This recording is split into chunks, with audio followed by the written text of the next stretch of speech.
Entendes o que estás lendo? O podcast que te leva através das páginas da Bíblia. Livro por livro. Capítulo por capítulo. Uma exposição bíblica emocionante. Aperte os cintos e embarque comigo nesta viagem.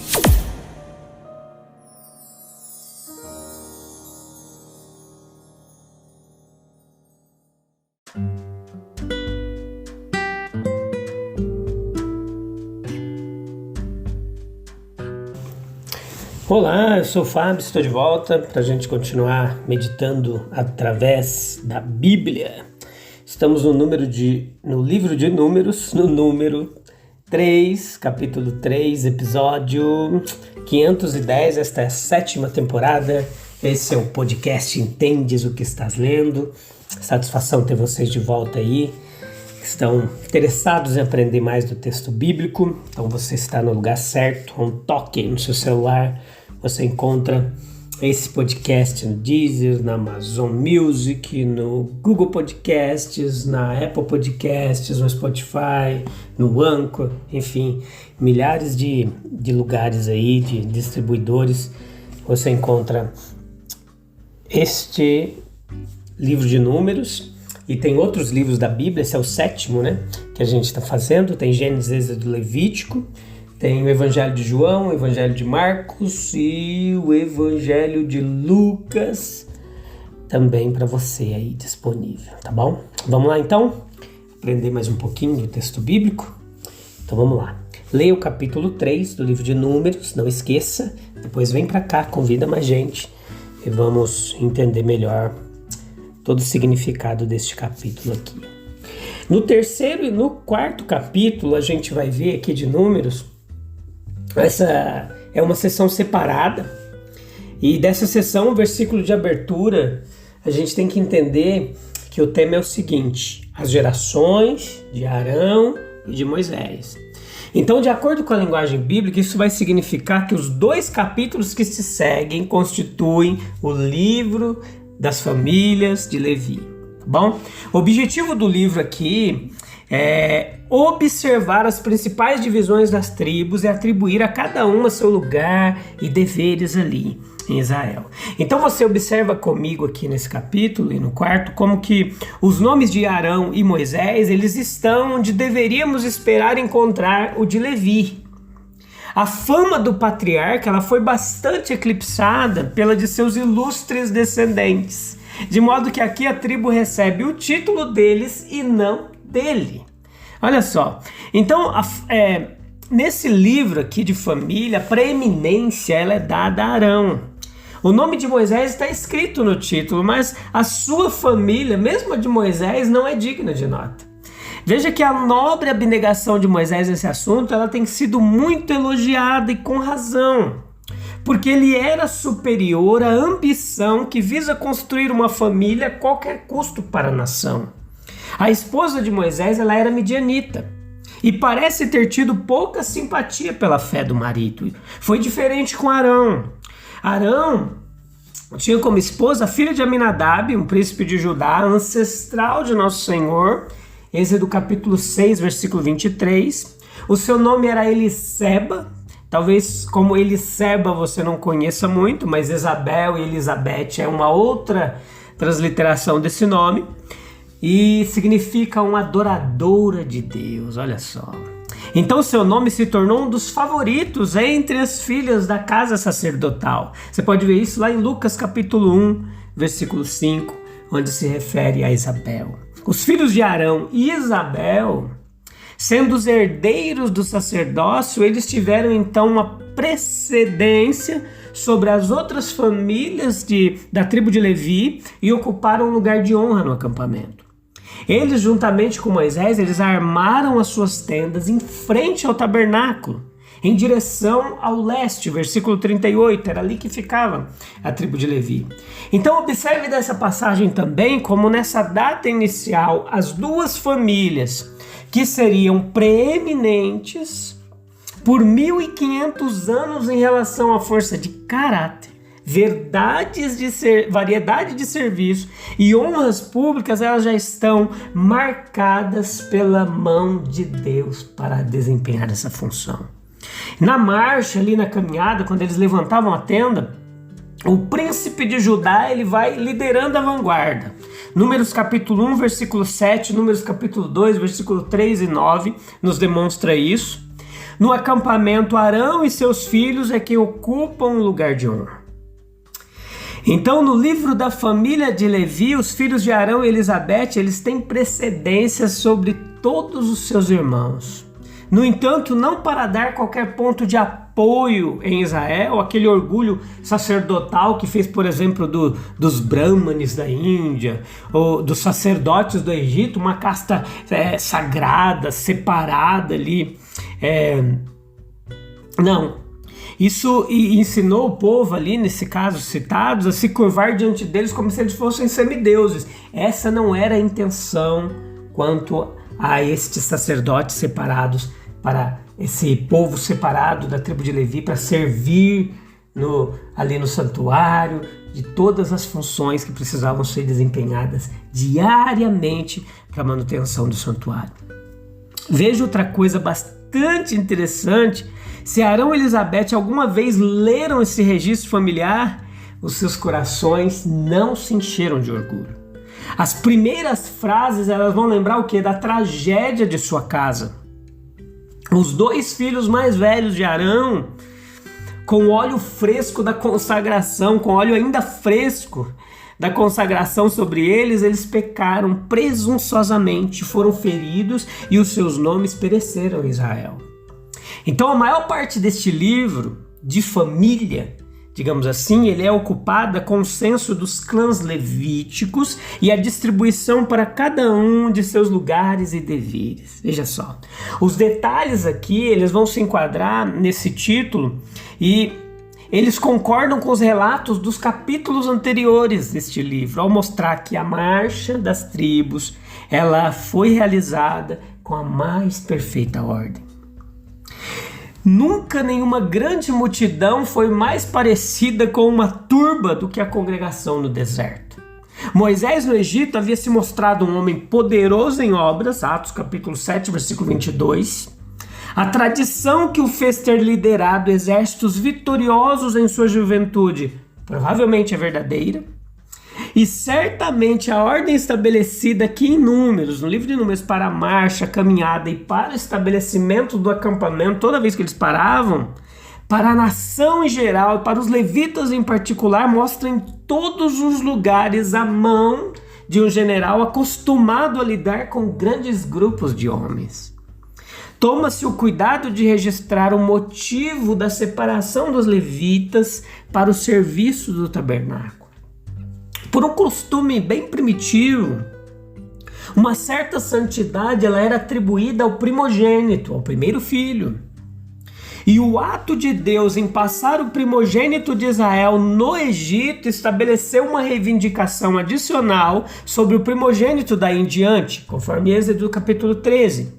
Então, ter exigido o serviço pessoal do filho mais velho de cada casa teria sido inconveniente. Então, melhor deixar a tribo de Levi ser a substituta desse primogênito e deixar Arão, seu irmão, desempenhar essa função. Então, era necessário declarar muito distintamente a razão para a separação de toda uma tribo para o serviço sagrado. Eles estavam no lugar do primogênito. A tribo, assim separada, ela teve que ser mantida por seus irmãos, além de estarem incapacitados para fazer parte do serviço militar e outros serviços. Os israelitas, eles seriam diferentes do resto da humanidade se não ressentissem aos poucos um gasto tão grande de manter uma tribo inteira. Veja que eles devem ser lembrados de que a separação dos levitas ocorreu em uma reivindicação anterior e ocorreu por meio de acomodação para a própria conveniência de toda a nação. Então veja que quando dinheiro ou serviço é pedido para objetos religiosos ou de caridade, certamente haverá resmungos. E é muito conveniente fortalecer a demanda com a declaração clara dos motivos que devem ser apresentados. Então, a tribo de Levi ela era cuidada pelos outros. Isso tinha muito gasto. Veja que existem vários tipos. Em Números capítulo 3, versículo 4, a gente vai ver aqui falar sobre um fogo estranho que foi aceso na presença de Deus. Existem vários tipos de fogo usados no serviço de Deus que, se não são tão odiosos aos seus olhos quanto o oferecido por Nadab e Abiú, são estranhos. Sim. Há um fogo que é apropriado e aceitável porque é aceso por Deus, Levíticos capítulo 10, versículo 1, e todos os outros são fogo estranho que ele não ordenou. Aqui havia um zelo ilegítimo, como visto em todo tipo de perseguição, como em Lucas capítulo 9, versículos 51 a 56. No entanto, um escritor, quando ele citou a origem da Inquisição, por exemplo, não sei se você já ouviu falar, quando pessoas eram mortas por causa da fé diferente da igreja estabelecida na época, para justificar a queima dos hereges, cita a passagem para justificar essa queima dos hereges. Eles diziam assim, ei, queime os hereges, pois os samaritanos eram os hereges daqueles tempos. Então eles querem colocar os hereges no lugar dos samaritanos.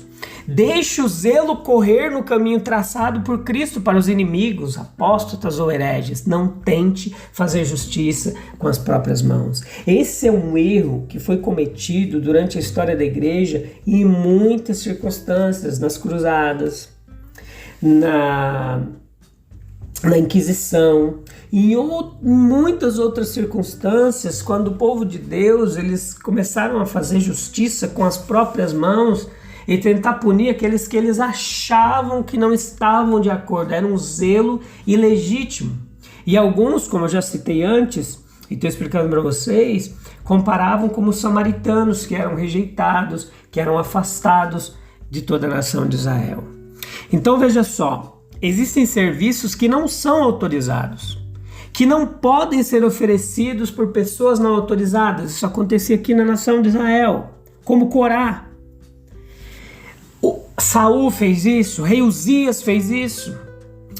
Fizeram ofertas sem poderem fazer isso, sem terem autorização devida, de maneiras estranhas na sua própria mente, devoções supersticiosas.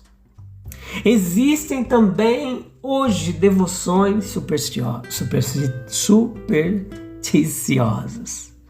Esses podem ser apresentados a Cristo no caminho, mas são prejudicados por temores ignorantes de Deus, fantasias, erros entrelaçados com a verdade de Deus, mas muitas maneiras conhecidas pela superstição antiga e moderna. Existe muita superstição hoje na igreja de Deus. Muitas pessoas fazendo coisa por uma emoção artificial, por uma fantasia da sua cabeça, por uma coisa que ela acha que ela acha que deve ser. Por isso que a gente precisa estar pautado na palavra de Deus. Nunca nós precisamos temer uma emoção causada pela própria verdade de Deus, por exemplo, usada de maneira legítima. A verdade ela é como um combustível sólido que mantém uma chama de alegria acesa. Mas quando a emoção ela é estimulada a parte da comunicação da verdade apropriada, pode ser desastroso. Anotem aí. Quando uma emoção ela é estimulada a parte da comunicação da verdade da palavra de Deus, isso pode ser desastroso. Porque na melhor das hipóteses, como uma chama de palha, logo vai deixar apenas escuridão e cinzas. Todo esse fogo estranho apresentado aqui, em meio ao povo de Israel, ele foi muito prejudicial, destruidor para a nação e para os ofertantes. Para adorar a Deus na verdade, nós mesmos devemos ser aceitos no amado, iluminados pelo Espírito Santo. Devemos apresentar sacrifícios espirituais acesos por seu próprio fogo celestial de amor. Então Nadab e Abiú morreram diante do Senhor, filhos de Arão, filhos mais velhos, em quem, portanto, um maior senso de consideração e responsabilidade era esperado. Eles também foram devidamente ungidos e consagrados, olha só. Dificilmente eles poderiam alegar ignorância ou inexperiência nas coisas de Deus. Eles não tinham mais nada a fazer do que atender ao tabernáculo. Eles sabiam ou deveriam ter considerado que Jeová havia dado instruções, mesmo nos mínimos detalhes, sobre o que os sacerdotes deveriam fazer. É um aviso, então, para todos os que estão entre privilégios peculiares e desfrutam de uma maior luz, por exemplo, aqueles que vivem em uma casa onde há piedade, oração, temor de Deus, uma consideração contínua em todas as coisas pela vontade de Deus. Eles ofereceram fogo estranho perante o Senhor, o fogo a ser usado era o fogo sagrado, sempre queimando sobre o altar. Oferecer ali um incenso era um símbolo de ações de graças, de súplicas, de orações. Isso de todas as coisas exige que seja feito em conformidade com os compromissos divinos. Todas as ofertas a Deus, para valer alguma coisa, precisa ser voluntária. No entanto, mesmo a oferta voluntária, ela pode ser uma abominação diante dele quando é um exercício aleatório e imprudente de nossa própria liberdade. A mais alta das ações humanas é fazer a vontade de Deus, com toda a nossa vontade, vendo claramente que é a coisa certa a fazer. Veja a terrível consequência. Foi verdadeiramente um pecado mortal, um pecado que ao ser cometido foi seguido pela morte, como a ingestão de um veneno de ação rápida. Era tão perigoso para um sacerdote descuidado assumir os serviços do tabernáculo quanto um homem levar chamas para um lugar cheio de pólvora. Esse pecado ele foi punido rapidamente, terrivelmente. Assim como alguns outros pecados em Israel. Não porque fossem piores, mas porque o povo, e particularmente os levitas, precisavam de uma lição da maneira mais impressionante que pudesse ser dada, até mesmo incompreensível para nossa mente limitada. O fogo do Senhor, ele saiu contra os sacerdotes aqui, mas logo depois saiu contra o povo também. Você pode ver lá em Números capítulo 11, versículo 1. E quais são as lições que isso deixa aqui pra gente? Para nós finalizarmos. Quais são as lições práticas? Veja só. Um cargo digno pode ter um ocupante indigno. Há um Nadab e um Abiú aqui. Houve um Hofni e Finéias, os filhos de Eli. Houve um Judas entre os apóstolos. Unção, consagração, imposição de mãos podem ter um valor oficial, mas somente Deus é quem pode dar a verdadeira capacitação.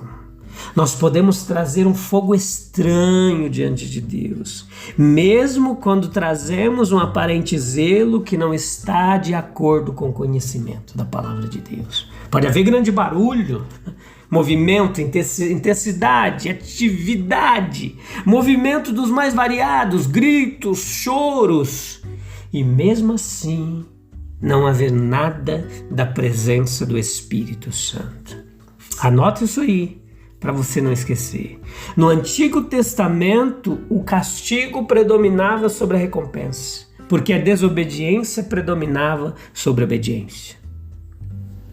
Espero que nós estejamos seguindo o mesmo caminho. Então, no Antigo Testamento, o castigo predominava sobre a recompensa, porque a desobediência predominava sobre a obediência. A gente volta no próximo capítulo para ver o próximo episódio e próximo capítulo 4 do livro de Números. Te espero lá. Um abraço, Deus abençoe. Até breve, tchau, tchau.